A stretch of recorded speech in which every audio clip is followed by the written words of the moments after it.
This is Ben Myers from Dx3. We're here at Soho House this morning talking about the sharing economy with Retail Profit, SID LEE, and Zipcar Toronto. How do you overcome the barriers that are preventing people from trusting, and how do you make Zipcar grow over the next 5 years? Yeah, I mean, I think one of the things we have to do is we have to provide an exceptional service. So we have a great relationship with Metrolinx, and that's allowed us to reach a demographic that perhaps we normally wouldn't have taken the chance to reach. So from Burlington all the way to Pickering, all the way up to Richmond Hill, we're finding that there are Zipsters who live in those areas. They come into the city. At one time they could only use Zipcar within the city, but now we're finding that there are use cases as they go back outside of the city to the suburbs, to their homes. We're also expanding into Ottawa, and we launched there this spring, and that enterprise is really growing for us really, really well. So that's exciting, and we're moving to London and Kitchener. So what we're finding is, to varying degrees, once a city starts to hit a certain level of congestion, and there's commerce and there's universities, there becomes a need for public transportation options. And once there's that need, and you get this plethora of walking, biking, public transportation, Zipcar is a really nice addition. One last question. You talked about your relationship with the car manufacturing companies.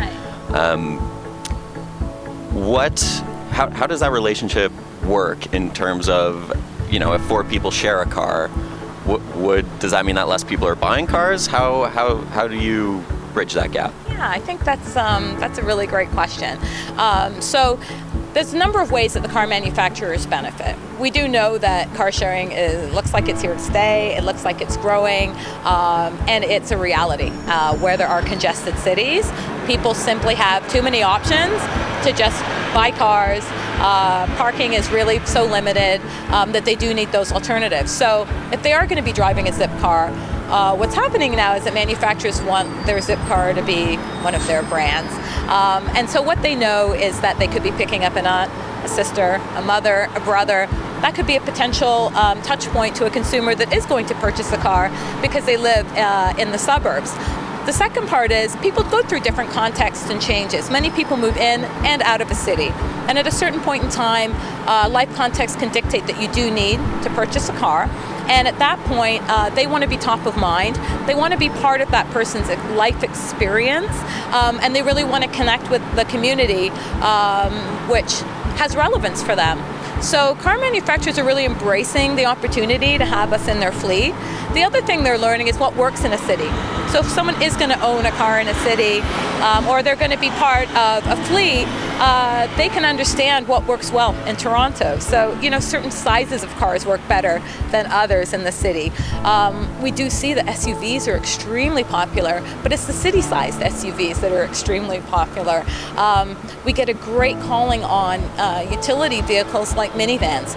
And that makes a lot of sense for people who don't want to own a minivan, don't want to have to park it, don't want to do the maintenance on it.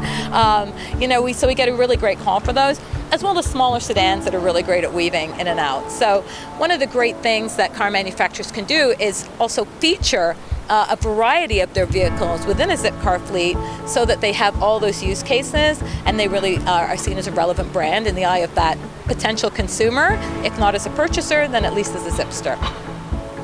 Cool. Thank you so much for your time today. It's fun. Thanks a lot. It's been a pleasure.